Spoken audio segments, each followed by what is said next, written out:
नमस्कार, मैं अर्चना और आप देख रहे हैं हंगामा टाइम्स। हंगामा टाइम्स जिस तरह से आपको दिखाता रहता है खास शख्सियत को लेकर के कि सबकी क्या तैयारी है, वैसे ही मार्च में और फरवरी की लास्ट में जो है पेपर शुरू होने वाले इंटर हाई स्कूल के साथ साथ में लोगों का अलग से अलग अपना एग्ज़ाम के लिए तैयारी शुरू हो जाती है, जहाँ पे लोग सोशल मीडिया के द्वारा और इंटरनेट के द्वारा अपनी पढ़ाइयों की तैयारी करते हैं। तो छात्रों के लिए सोशल मीडिया या इंटरनेट कितना अच्छा है, हमारे साथ में आज अनुकृति गोविंद शर्मा जी हैं, तो इसी पे चर्चा करेंगे सोशल मीडिया और इंटरनेट को लेकर के। तो अनुकृति जी, आपका बहुत बहुत स्वागत है।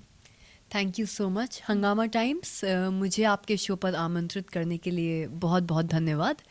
आप बहुत सही कह रही थी कि एग्ज़ाम्स का टाइम भी आ रहा है और एग्ज़ाम्स के अलावा क्योंकि मैं यूपीएससी सिविल सर्विसेज के जो परीक्षार्थी होते हैं उनके साथ बहुत ही क्लोजली काम करती हूँ, तो सिविल सर्विसेज के भी जो एग्ज़ाम्स होते हैं, देखिए वो एग्ज़ाम्स की भी जो एक जर्नी है बहुत ही लंबी जर्नी होती है और ये एग्ज़ाम्स हमारे राष्ट्र में सबसे टफ एग्ज़ाम्स होते हैं। तो अगर एग्ज़ाम्स को होलिस्टिकली देखा जाए तो जितने भी बच्चे एग्ज़ाम्स के लिए तैयारियां कर रहे हैं उनके लाइफ में अक्सर कुछ ना कुछ डिस्ट्रैक्शंस या भटकाव आ ही जाते हैं और बहुत ही स्वाभाविक है, हम सभी की ज़िंदगी में डिस्ट्रैक्शंस आते हैं, तो बच्चों की ज़िंदगी में क्यों नहीं आएंगे। तो आइए चलिए आज उसी के बारे में कुछ चर्चा करते हैं। जैसे बहुत से आप देख रहे हैं सोशल मीडिया पे मोटिवेशनल जो स्पीकर आते हैं, आपका लोग उनसे अपना देखते घंटों उस पर समय बिता देते हैं। जैसे पहले इंटर हाई स्कूल के लिए आपका विद्या आती थी, दिशा आती थी, विकास आता था, लोग उससे पढ़ाई करते थे। लेकिन आजकल लोगों ने इंटरनेट के माध्यम से ही हाई स्कूल, इंटर या आगे की जो तैयारी सिविल सर्विसेज के लिए उसकी भी तैयारी उसी के माध्यम से करते हैं। तो कहाँ तक सही रहता है? देखिए मेरा सोचना सोशल मीडिया के बारे में थोड़ा सा अलग है, कि social media in general is not a problem. अगर आप लॉन्ग फॉर्मेट कंटेंट कंज्यूम कर रहे हैं तो ये इनफैक्ट आपके लिए बहुत ही पॉजिटिव हो सकता है और आपके विकास में योगदान दे सकता है। लेकिन आजकल की प्रॉब्लम ये है कि सोशल मीडिया के साथ जो हमारी यूथ है वो इस तरीके से जुड़ गई है कि दो समस्याएं देखने को आ रही हैं।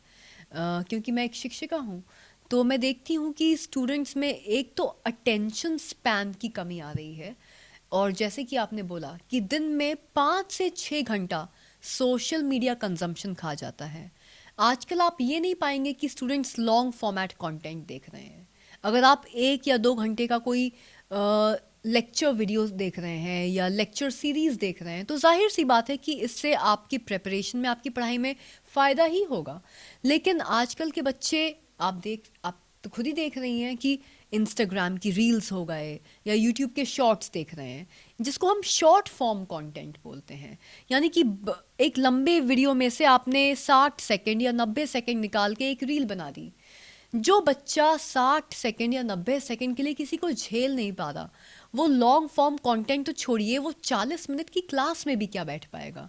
तो सोशल मीडिया बहुत बड़ा डिस्ट्रैक्शन है। उसके अलावा मैं तो ये बोलूँगी सोशल मीडिया बाहर में जाए, ये अकेला स्मार्टफोन अपने आप में बहुत बड़ा डिस्ट्रैक्शन है। स्मार्टफोन चलाने से कितना लोग स्मार्ट बन जाते हैं? जी, स्मार्ट कतई नहीं बनते, इसको बस स्मार्टफोन बोला जाता है।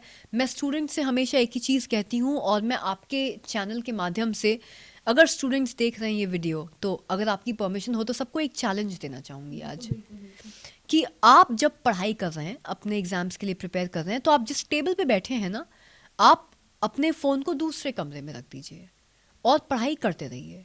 और फिर बताइए कि वो जो स्मार्टफोन है उसका ख्याल आपके मन में कितनी बार आया और कितनी बार आप विचलित हुए। अब सिचुएशन को बदल दीजिए, अगले दिन आप पढ़ाई करिए, उसी टेबल पर बाजू में अपना स्मार्टफोन रख लीजिए। अब सोशल मीडिया मान लीजिए कि आप नहीं भी देख रहे, आप इंस्टाग्राम पे नहीं है, फेसबुक पे नहीं है, आप कोई रील्स चेकआउट नहीं कर रहे, लेकिन अगर जैसे ही आपके फ़ोन पर कोई नोटिफिकेशन आता है या पॉपअप की घंटी बजती है, तो क्या आपका ध्यान तुरंत अपने फ़ोन पर नहीं जाता? Be honest with your self, mind divert होता है, चाहे वो मैसेज कितना ही कम इम्पॉर्टेंट क्यों ना हो, लेकिन आप एक बार अपने फ़ोन को खोल के उस पॉपअप को देखते ज़रूर हैं। मैसेज को चाहे आप डिलीट कर दें, लेकिन आपका समय भी बर्बाद होता है, आपका मन भी विचलित होता है और आप डिस्ट्रैक्ट भी होते हैं। तो ये दोनों बहुत बड़े डिस्ट्रैक्शंस हैं।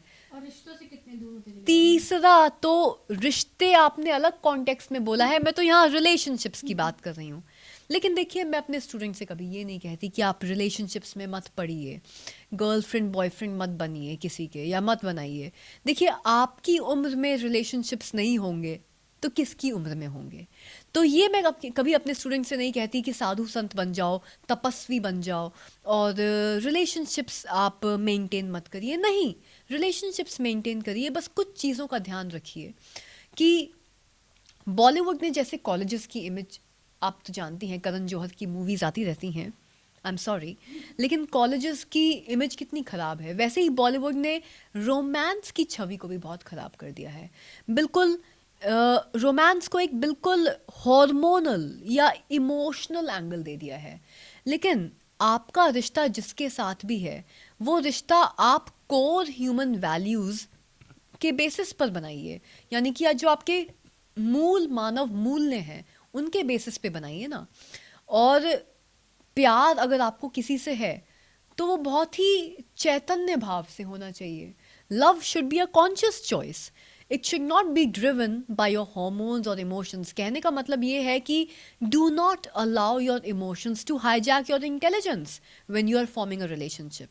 तो रिलेशनशिप्स में मेरी बस यही सलाह है कि टॉक्सिक रिलेशनशिप से दूर रहिए, ऐसे रिलेशनशिप से दूर रहिए जहाँ पर डिमांड्स बहुत ही अनरियलिस्टिक हैं, और नार्सिसिस्टिक जो आत्ममुग्ध पार्टनर्स हैं, ऐसे लोगों के बहकावे में कभी मत आइए, क्योंकि नार्सिसिस्ट सिर्फ अपने आप से प्यार करते हैं, आपसे प्यार नहीं करते।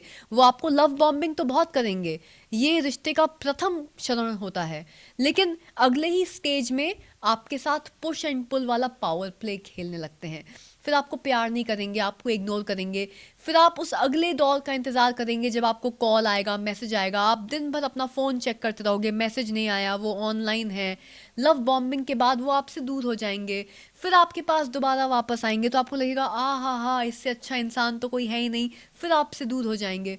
नार्सिसिस्टिक लोगों से दूर रहिए। और रिश्ता अगर आपको निभाना है, किसी ऐसे पॉजिटिव पार्टनर के साथ निभाइए जो आपको आपके गोल की ओर ले जाए।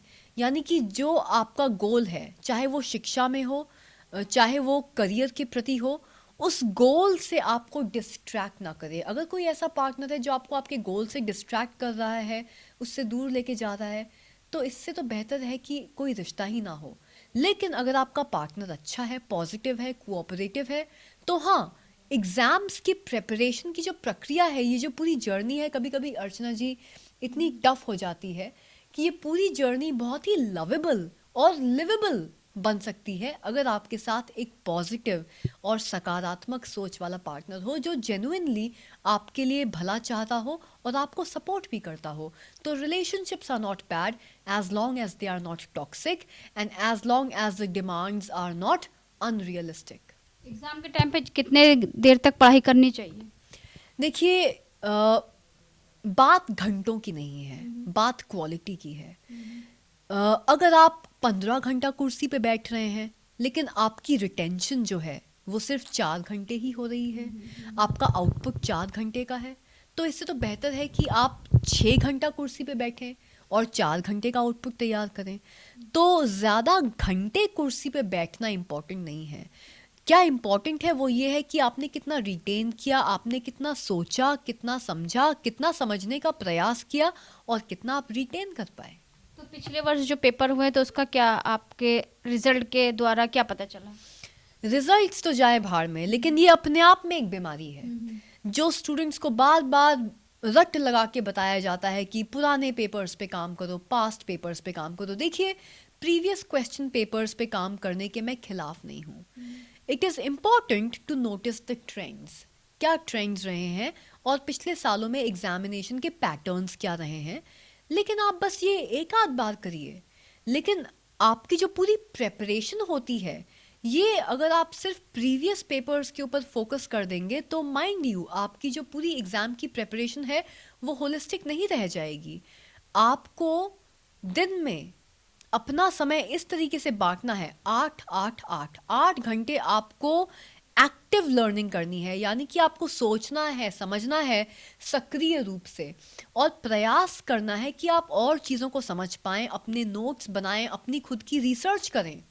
और उसके बाद जब थोड़ा सा समय बचता है तो एक आध बार प्रीवियस पेपर्स के बारे में जान लीजिए और देख लीजिए कि क्या पैटर्न्स रहे हैं, क्वेश्चंस को सॉल्व कर लीजिए। जैसे लोग 8 घंटे ज़्यादा करने के चक्कर में सोते कम है। नहीं नहीं, मैं तो कहती हूँ 8-8-8 का फॉर्मूला फॉलो करिए। 8 into 3, 8 घंटा आप अच्छे से पढ़िए, एक्टिव लर्निंग। थोड़ा सा समय निकाल के प्रीवियस पेपर्स पे भी ध्यान दे लीजिए। 8 घंटा अपने दोस्तों के लिए रखिए, कुछ ऐसे काम करिए, कुछ ऐसी हॉबीज में इंडल्ज करिए जिनसे आप रिफ्रेश हो जाते हैं। और 8 घंटे की नींद भी बहुत इंपॉर्टेंट है। Health is also very important. तो ये बताइए, जैसे एक दूसरे से जो कंपटीशन होता है, एक दूसरे दोस्त लोग कंपटीशन करते हैं, उसके बारे में क्या कहेंगे? ये अपने आप में एक बहुत बड़ा भटकाव है, अपने आप में एक बहुत बड़ा डिस्ट्रैक्शन है कि पीयर प्रेशर में आ जाना, औरों से तुलना करना।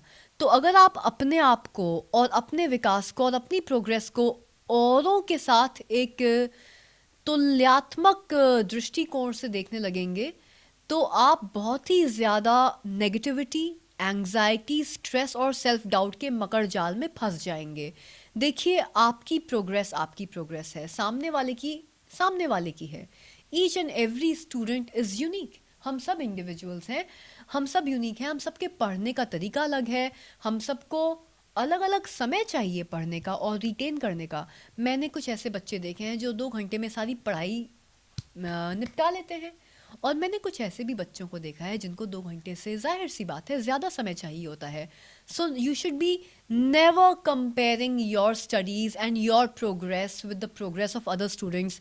प्लीज़ अपनी तुलना कभी भी किसी और से मत करिए। और यहाँ पर मैं पेरेंट्स को भी बोलना चाहूँगी कि कभी कभी स्टूडेंट्स से ज़्यादा ये पीयर प्रेशर जो आता है, ये पेरेंट्स की तरफ से आ रहा होता है, क्योंकि पेरेंट्स भी अक्सर अपने बच्चों को बाकी पेरेंट्स के बच्चों से और उनकी प्रोग्रेस से कंपेयर कर रहे होते हैं। तो ये थी हमारे साथ में अनुकृति गोविंद शर्मा जी, जिन्होंने बताया कि बच्चों को एग्ज़ाम की तैयारी कैसे करना चाहिए, 24 घंटे में क्या क्या तैयारी करना चाहिए। तो इसी के साथ मैं अर्चना आपसे इजाज़त लेना चाहूँगी। धन्यवाद। फिर मैं अनुकृति जी से मिलूँगी किसी और शो में।